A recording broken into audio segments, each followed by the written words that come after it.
উত্তরাঞ্চলের দুঃখ নিরন্তর বয়ে চলা এই তিস্তা প্রতি বছর এভাবেই কেড়ে নেয় শত শত একর ফসলি জমি, বেঁচে থাকার শেষ সম্বল বসতভিটা।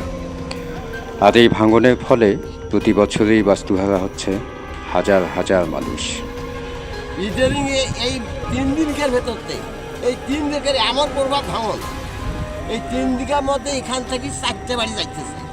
এই কাল বছর মধ্যে এই বাড়ি দিতে চলে যেতে থাকবে না, কারণ যে নদীর প্রভাব আর নদীর যে ভাঙনি আর যে কর্মচার চলছে, এগুলা তো কইতে কইতে কইতে মুখের বিষ হচ্ছে বাবা, আর কবার পারি না। আমরা বহু সাংবাদিক আসছে, আপনার মতন লোক বহুত আসছে, বহুত কথা কইছে, সংবাদ নিয়ে যায়, কিন্তু আমাদের কোনো কাজ হয় না।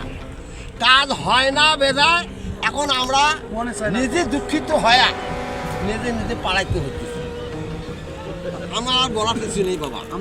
মন্টু মিয়া তার জীবনে 21 বার বসতভিটা ভাঙার পরও এখনও খুঁজে পায়নি স্থায়ী ঠিকানা।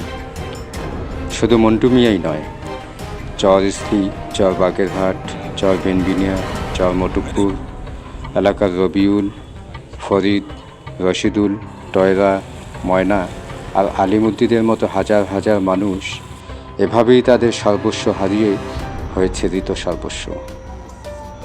এসব মানুষ আর ত্রাণ চায় না, তারা চায় তিস্তা মহাপরিকল্পনা বাস্তবায়ন, চায় এই সমস্যার চিরস্থায়ী সমাধান। এই পরিকল্পনা বাস্তবায়ন এখন তিস্তা পাড়ের মানুষের প্রাণের দাবি। এই দাবি পূরণ হলে হয়তো ঋত সর্বস্ব এই মানুষগুলো নতুন করে জীবন সাজাতে আবারও নতুন করে উদ্যমী হবে। বাড়ি ভাঙ্গি জানা যে উপরত গেল, এই যে মনে হয় বছর এলো নাই কোথায় যে কিরে আমাকে বাড়ি ভাঙ্গা খাইছে। তাই এই যে মনে করেন যে মন গঞ্জা না করে যে 5 রাত 10 রাত না করে প্রাণ দেয়, ওগুলো দিয়ে কি আমার দুঃখ ঘুষাই? নদীর কাজটা যদি হই হয়, যদি যেমন একটা বেরিবাদে যে আটখান দিয়ে দিচ্ছে, ওরকম বেরিবানটা যদি এখানে যদি আরো আগে দিয়ে গেল হয়, তাহলে তো আজ আমার আবাদি জমিগুলো থাকি যায়, আমার বাড়ি ঘরদেরও থাকি যায়। আর নদীর ভাঙলে তো কিছুই থাকে না, যেখানে করি মন্তন বছরে আমরা ঢোকাই, ওখানে করি মন্তন পরের বছরে আমাকে শূন্য করি। বাড়ি যদি এক জায়গা থেকে আর এক জায়গায় বাড়ি ভাঙতে যাই, তাহলে কতখানি সমস্যা হয়।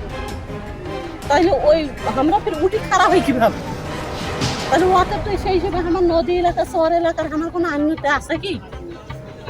বছরের মাথাতে যেখানে মনে করেন তবিল করেন দাঁতত কুটা জোরে করিস, ওটা যদি আমার বছরের ফিরে বছর যদি বেড়ে যায়, তাহলে আমার ওই যে 5 আর 10 চাল দিয়ে আমার কি দুঃখ চাই? বাদ চাচ্ছেন নাকি?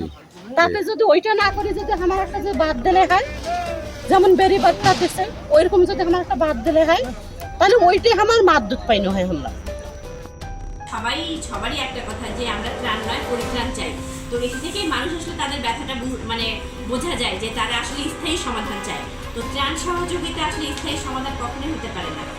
অবশ্যই এখানে নদী শাসনের প্রয়োজন আছে এবং তিস্তাকে নিয়ে যে আমরা পরিকল্পনার কথা বলছি সেটা দ্রুত বাস্তবায়ন দরকার আছে।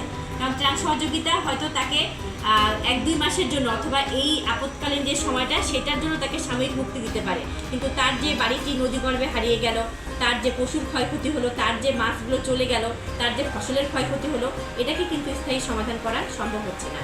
এজন্যই আমাদের তিস্তা মহাপরিকল্পনা দ্রুত বাস্তবায়ন হচ্ছে।